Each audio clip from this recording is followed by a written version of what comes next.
Bom dia, José de Belém, bom dia, ouvintes da Eclésia e muito particularmente a todos aqueles que fazem questão das quartas-feiras acompanharem este espaço dedicado de facto à atividade jornalística em particular.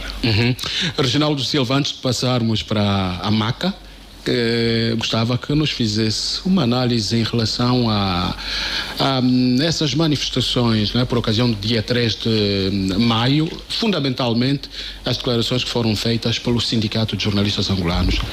Mas a Maca é mesmo esta, não é? A Maca é mesmo, digamos, todas as manifestações, não é? E portanto, pelas nossas, não é? Porque a semana passada aqui estivemos, falámos um bocado do tema geral, né? Um jornalismo para o planeta, a propósito da necessidade de termos um jornalismo mais atuante em defesa do meio ambiente, digamos, em defesa do equilíbrio, da ecologia.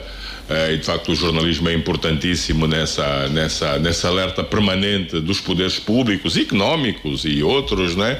No sentido de facto legarmos para as próximas gerações um planeta saudável, o que não está a acontecer manifestamente, não é? Com todos os esforços que o jornalismo na área da ecologia, do ambiente tem feito e com todas as vítimas também que já temos a lamentar da parte de profissionais, e a Unesco também fez um levantamento de todos estes jornalistas que têm sido vítimas, digamos, da sua própria atividade em defesa do ambiente, porque de facto a defesa do ambiente choca com interesses muito poderosos a nível global e em particular cada país tem a sua história. Portanto, e hoje vamos, claro, falar um pouco aqui das nossas manifestações a propósito do 3 de maio. O 3 de maio, como sabemos, entrou definitivamente também no nosso calendário, não é? É uma data global, não é? Mas tivemos um início quando a data foi lançada com alguma hesitação por parte aqui das autoridades, mas hoje já está tudo normalizado e celebramos todos, né? Autoridades, jornalistas, associações, sociedade, celebramos todos o 3 de maio, porque de facto a liberdade de imprensa não é um direito dos jornalistas. A liberdade de imprensa é um direito fundamental. Sendo fundamental é para todos, não é? Liberdade de imprensa barra liberdade de informação barra liberdade de expressão, tudo são direitos, no fundo, que estão interligados, não é? E as nossas constituições, hoje as constituições modernas, democráticas, nenhuma delas já ignora a necessidade, digamos, de colocar esta pauta de direitos com maior ou menor pormenor no próprio, digamos, no início das constituições, na parte que mais nos interessa a todos nós, porque os direitos fundamentais não dizem apenas respeito aos políticos ou religiosos, dizem respeito a todos nós. Portanto, e a liberdade de imprensa é exatamente isso, é um direito que serve a todos, não é? E assim sendo, o destaque, se quisermos, eu iria começar nesta avaliação exatamente pela declaração do Sindicato dos Jornalistas Angolanos, não é?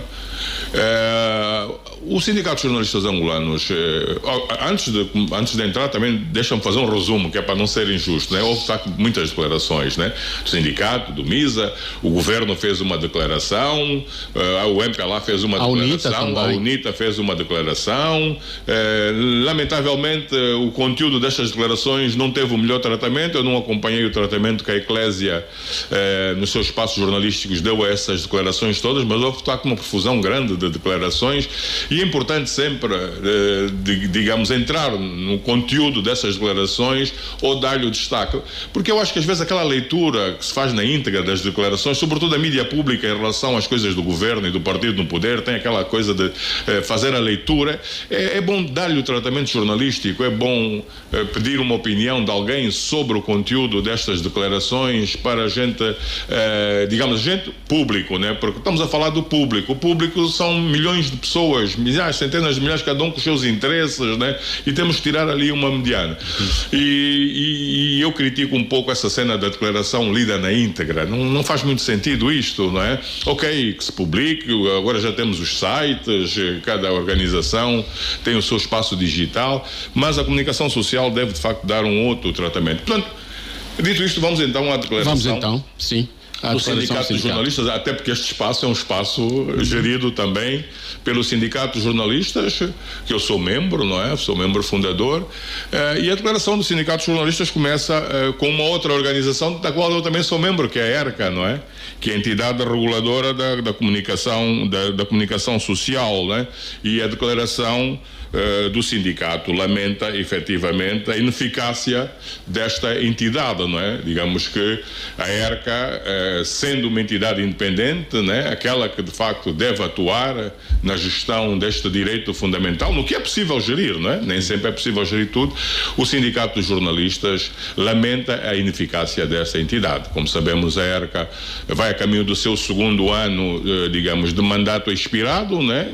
Coberta por um princípio da legalidade, que enquanto os outros membros da ERCA não forem eleitos, né, da nova gestão da ERCA, estes membros, onde me incluo eu, mantêm-se em funções, né? Mas já se passaram quase 2 anos. Em agosto vamos assinalar 2 anos de mandato expirado, entre aspas ou sem aspas, da ERCA. E portanto, aqui esta referência à ineficácia da ERCA, né? E é importante destacar isso, porque efetivamente a ERCA tem sido uma das grandes ausentes, se não a maior ausente do espaço mediático, no sentido, pois, do cumprimento do seu mandato, que tem a ver com a fiscalização, tem a ver com a regulação, tem a ver com a recomendação, digamos, das melhores práticas, sempre que for possível, e o ataque dos casos mais complicados, seja por queixa de terceiros, seja por iniciativa própria.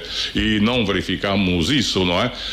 Tivemos, de facto, uma atividade da ERCA por ocasião do 3 de maio. Em Catete. Em Catete, não percebi bem essa ida a Catete, mas pronto, eu estou um pouco ausente da ERCA por razões que todos sabem, não é? Não tomei parte dessa decisão, mas foram para Catete fazer uma palestra que contou com um antigo colega nosso, que é o António Paulo, um jurista, que hoje tem elevadas funções políticas neste país. Ele é deputado e acho que é um dos responsáveis de uma das comissões do Parlamento, não é? Já não sei muito bem, o António Paulo, como desculpe, não sei muito bem qual se é a primeira, se é a segunda comissão, mas o António Paulo é de facto um jovem deputado que de facto tem estado a destacar-se pela sua capacidade, naturalmente, pessoal, pelo seu desempenho, e chamou a atenção de facto a sua presença, o convite que lhe foi feito pela ERCA para estar presente nesta cerimónia. E as críticas que ele próprio dirigiu, digamos assim, ao universo da comunicação social, ele deu a sua opinião e diz que, de facto, há muito por fazer no que à liberdade de imprensa diz respeito. Olha, eu gostava imenso de me debruçar em profundidade, mas não vou perder a oportunidade, porque eu tenho estado a incomodar o meu amigo António Paulo, no sentido de ele me enviar a comunicação dele. Ainda ontem e hoje tentámos ver se ele nos mandava o PDF, mas eu acho que ele não está em linha no seu WhatsApp. Mas eu de facto ouvi essas declarações que ele fez à imprensa, não ouvi a palestra, praticamente a preleção que ele fez em Catete, mas ouvi o que ele disse e de facto ele defende essa ideia de que de facto as leis de imprensa têm estado a reduzir o espaço de liberdade. Quer dizer, na verdade a lei de imprensa é sobre a liberdade de imprensa, não é sobre a repressão da imprensa, não é sobre o controlo da imprensa. É que nós continuamos a ter no nosso país a ideia de que antes da pessoa cometer já deve ser penalizada. Quer dizer, o problema e esta é uma tese que me é muito cara, a liberdade tem que ser exercida, né? Ok, a responsabilidade é consequência da liberdade. A lei não é sobre a responsabilidade, porque a lei, como todos os direitos não são absolutos e a responsabilidade é inerente. Quer dizer, nem sequer é necessário dizer que eu não posso dizer o que me apetece, não posso bater nas pessoas todas que encontro na rua e não posso fazer necessidades na via pública, não é? Tudo isto são consequências da minha própria liberdade. Posso, mas depois sou responsabilizado porque existe uma lei, existe uma portaria, existe um regulamento que diz que esta minha ação é um ilícito, é punível, é por aí adiante. E portanto o António Paulo defende um pouco esta ideia e de facto analisando a primeira lei de imprensa de 91, 92 até hoje, nós de facto, se olharmos bem para o conteúdo delas, não temos só a lei de imprensa, depois temos as leis anexas, temos a lei da rádio, temos a lei da televisão, temos a lei do Conselho Nacional de Comunicação Social, que depois em 2017 passou o Conselho Nacional de Comunicação Social foi substituído pela entidade reguladora da comunicação social de Angola. Todo esse conjunto de leis, de facto, se nós formos analisar com alguma profundidade, em termos mais académicos, né, fazendo aquelas comparações todas e os direitos e é um trabalho académico, efetivamente, nós podemos olhar para eles, mas é de facto um trabalho que exige alguma investigação, porque existe comparação. Nós verificamos que de facto os conceitos, há uma série de coisas ali que sente sempre a mão do poder político a tentar, no quadro da liberdade, cerceá-la onde é possível e, se for possível, o máximo possível, né? Vemos, por exemplo, nas autorizações que são necessárias para se constituir uma rádio, uma televisão, os milhões e milhões que são necessários, né?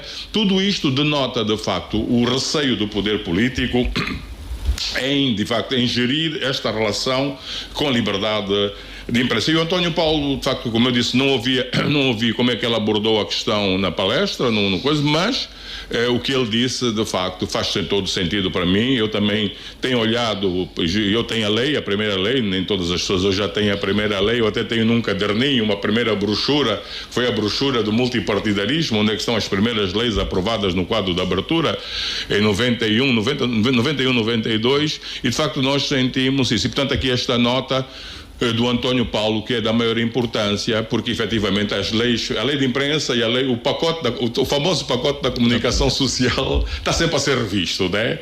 Agora mais um direitinho, mais tira daqui, põe dali, e de facto ainda não acertamos, se quisermos, nesta melhor definição do quadro legislativo, do quadro regulamentar, para termos este exercício da liberdade de imprensa num espaço efetivamente de liberdade, de acordo com o que diz o artigo 40 da nossa Constituição, que é sobre a liberdade de expressão / informação, onde de facto devem ser o espírito do artigo 40 é que devem ser retirados todos os impedimentos, não todos, porque alguns são necessários devido às limitações do próprio exercício do direito, mas de facto temos ali um artigo que define claramente o espírito que deve nortear. Ora, nós verificamos, ou transferirmos este espírito para a legislação ordinária, verificamos que as coisas não se passam bem assim e sentimos permanentemente o legislador ordinário. E o legislador ordinário não cai do céu, é um político, faz parte do Parlamento. O Parlamento é uma Assembleia política, antes de mais, e que tem funções legislativas, fiscalizadoras e por aí adiante. E o legislador depende de quem? Depende da maioria política que está no Parlamento. A maioria política que está no Parlamento é a maioria do MPLA, que nos governa há cerca de 50 anos. E, portanto, a ideia do MPLA sobre o que deve ser a comunicação social, a gestão da comunicação social, mal ou bem, com todos os recuos e avanços, aberturas, mantém-se ali, e eu costumo dizer, dificilmente este ADN vai alterar, mas pode alterar no quadro de um equilíbrio político também existente no Parlamento. Ora, este equilíbrio político ainda não existe, porque o MPLA continua a ter a maioria absoluta e permite-lhe, digamos, aprovar a legislação ordinária sem muitos problemas em termos de cedências e de negociações com as outras forças, presentes no hemiciclo nacional. Eu conversava com o secretário de Estado Nuno Caldas e ele dizia que, bom, agora vai haver mais flexibilidade na questão que tem a ver com a abertura de rádios comunitárias. Não sei ainda em que termos, porque eu também ainda não dei uma olhada nestas propostas, mas ele diz que estará mais flexível, digamos assim, a lei é mais flexível no que a abertura de rádios comunitárias diz respeito. Pois, Zé de Belém, assim, eu participei, olha, a minha manifestação, se quisermos, no quadro deste dia, participei num debate segunda-feira, digamos, na rádio, na Rede Girassol. Okay. Pela primeira vez fui ver o novo projeto mediático, que é a Girassol, não é? Ainda não estão nas suas instalações definitivas, estão numas instalações provisórias, mas aceitei o convite, bom grado. Está lá um colega meu da Rádio Nacional, que agora está o Adalberto Lourenço, que agora chefia a informação da Rede Girassol, e portanto estive lá a participar exatamente num debate sobre a liberdade de imprensa, e a minha ideia inicial é exatamente esta. Nós hoje teríamos parte destes problemas, digamos, todos não iriam desaparecer, mas não iriam ter este impacto tanto, não iríamos sentir tanto em termos de reclamação. Se a mídia pública, a tal mídia pública que eu defendo, porque ela é nossa porque resulta de um esforço do próprio contribuinte, do próprio país, em termos de facto, uma mídia que sirva a todos, e todos implica as comunidades. Se esta mídia pública desempenhasse essa função num quadro dos princípios da própria liberdade de imprensa, que é a abertura, o pluralismo político, o combate à autocensura, e não a governamentalização. O que nós temos é uma mídia pública que continua a ser demasiado governamentalizada na gestão que ela faz de toda a informação, seja a política, seja a comunitária. Por exemplo, na informação comunitária, a questão que tu colocaste, né? Normalmente a malta confunde a informação comunitária só apenas com a informação que vem das administrações, né? Quer dizer, não é isso. A informação comunitária é muito mais que isso. Por isso que as pessoas reclamam. É abrangente a comunidade. Não, e depende da comunidade. Atenção, tu não sabes o que é que vai sair no dia seguinte. Imaginemos que amanhã no teu bairro há pessoas a baterem uns pratos, umas latas, porque o governo nunca mais arranja a estrada. É evidente que nós vemos isso na televisão, os espaços televisivos, no Fala Angola, no Ecos, Ecos e Factos. Nós vemos imagens da nossa cidade, os problemas que eles existem. Isto é uma parte. Agora, nós temos a tal questão da rádio comunitária, e a rádio comunitária é um conceito. A rádio comunitária é um conceito que depende da comunidade, da gestão editorial. A tal independência que nós falamos muito, né, depende da comunidade e não de mais ninguém. E é isso que nós não temos. Eu não sei muito bem o que é que o Nuno Caldas, o secretário de Estado, quis dizer com a abertura. No âmbito destas alterações das normas. Só aqui um ponto. Mas, pronto, é mais uma, digamos, se quisermos, mais um xarope que vamos ter que engolir. Espera que venha a definição. Mas, quer dizer, é como eu disse, a nossa legislação, o pacote da legislação sobre a comunicação social continua a ser discutido, há sempre introduções, há sempre alterações, não sei o que é que vem por aí, não é? Mas há de facto muito a fazer. O meu problema é aquele que eu te disse, é que se não houver um consenso dentro do Parlamento, entre as forças políticas que refletem perspectivas diferentes, MPLA, o NITA, a FNLA, o Partido Humanista, se não houver esse consenso, é muito difícil esta visão mais inclusiva prevalecer, porque de facto há ali uma visão política que é aquela que normalmente acaba por definir, o rumo, a estratégia da legislação. Temos o caso, por exemplo, das entidades administrativas independentes, e que a própria declaração do sindicato refere aqui. Já existindo esta lei a lei de base das entidades administrativas independentes, e é ela que está de algum modo a dificultar também a renovação do próprio mandato da ERCA, porque tem que haver a conformação, ou como é que se chama esse termo, de uma lei com a outra, não é? Mas só que esta lei, existem determinados postulados que chocam com outros que neste momento fazem a regulação, fazem a gestão desse tipo de entidade. Ok, olha, há aqui uma ressalva, uma confirmação de que o deputado António Paulo é da primeira comissão. É da primeira comissão, pronto, está dito, é o presidente da primeira comissão, não é? Presidente da primeira comissão. Muito bem. Pronto, que outros destaques mais daria por ocasião no âmbito destas manifestações do dia 3 de maio, Reginaldo Silva?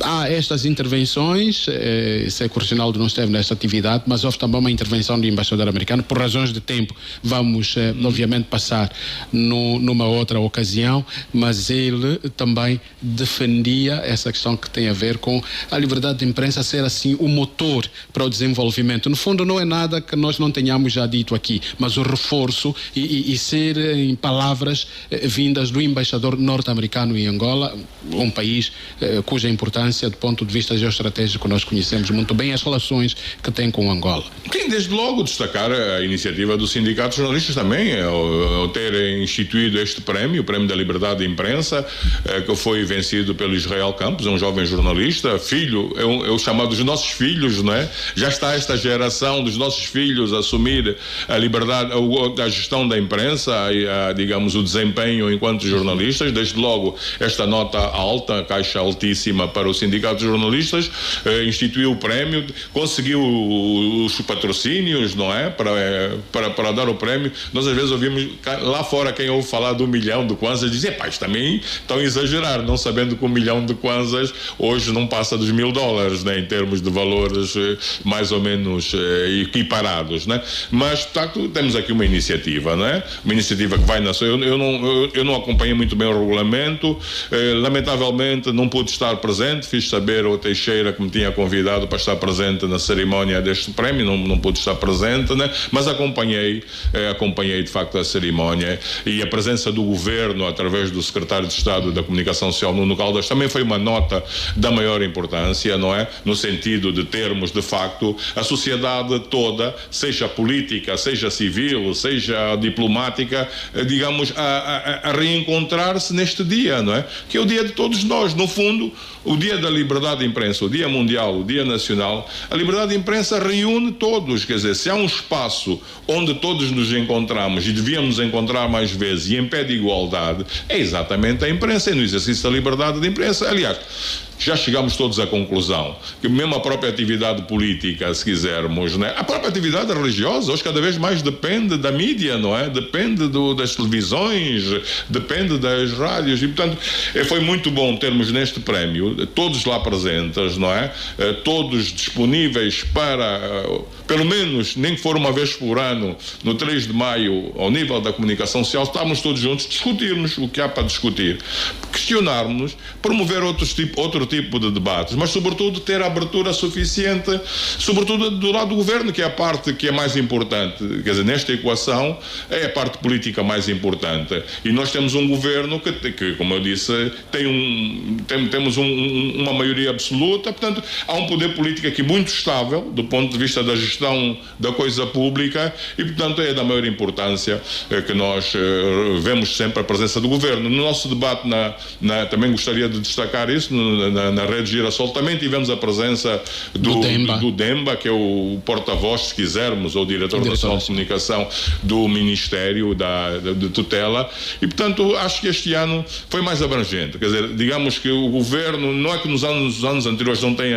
tenha estado presente, também houve declarações, mas senti que este ano houve maior presença, se quisermos, do poder político nas comemorações do 3 de maio, o que, digamos, não nos põe, ou, digamos, a deitar foguetes, não é? Porque